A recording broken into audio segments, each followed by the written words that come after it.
29 साल, जी हाँ, पूरे 29 साल तक फरार रहा देश का वांछित आतंकी और कोयम्बटूर बम ब्लास्ट का मास्टरमाइंड सादिक राजा। लेकिन अब उसे कोयम्बटूर पुलिस ने ढूंढ निकाला है, और वो भी एक सब्जी बेचते हुए। एक झटके में 90 के दशक की वो खौफनाक यादें फिर से ताजा हो गई, जब धमाकों ने कोयम्बटूर की सड़कों को थर्रा दिया था। आइए आपको बताते हैं 1996 के उस विस्फोट मामले से लेकर अब तक की पूरी कहानी। ये 1996 की बात है। तमिलनाडु के कोयम्बटूर शहर में एक के बाद एक सिलसिलेवार धमाकों ने पूरे देश को झकझोर दिया था।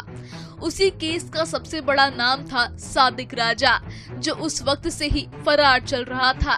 करीब 3 दशकों तक लगातार ठिकाने बदलते हुए आखिरकार उसे कर्नाटक के विजयपुरा शहर से गिरफ्तार कर लिया गया।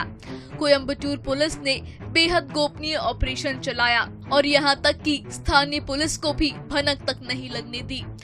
सादिक पिछले 12 सालों से फर्जी पहचान के साथ एक सब्जी विक्रेता बनकर रह रहा था। उसकी शादी भी हो चुकी थी और वो बिल्कुल आम जीवन जी रहा था, लेकिन पुलिस की नजर से बच नहीं सका। पुलिस सूत्रों के मुताबिक सादिक सिर्फ कोयम्बटूर ही नहीं, बल्कि मदुरै और नागौर में हुए अन्य धमाकों में भी शामिल था।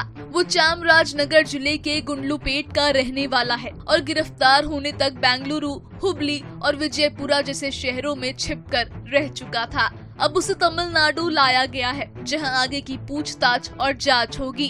कोयम्बटूर पुलिस को उम्मीद है कि इस गिरफ्तारी से 90 के दशक के कई स्लीपर सेल नेटवर्क्स की परतें खुलेंगी। तो आखिरकार 29 साल बाद भारत को अपने सबसे बड़े वांछित आतंकियों में से एक सादिक राजा की गिरफ्तारी से बड़ी सफलता मिली है। लेकिन ये भी एक सवाल छोड़ जाती है, आखिर इतने सालों तक कैसे बचा रहा सादिक? किसकी मदद से वो फर्जी पहचान पर जीता रहा और उसके पीछे कौन कौन लोग और नेटवर्क काम कर रहे हैं? इन तमाम सवालों के जवाब अभी बाकी हैं, लेकिन इतना तय है कि ये गिरफ्तारी भारत की आंतरिक सुरक्षा एजेंसियों के लिए एक बड़ी जीत है।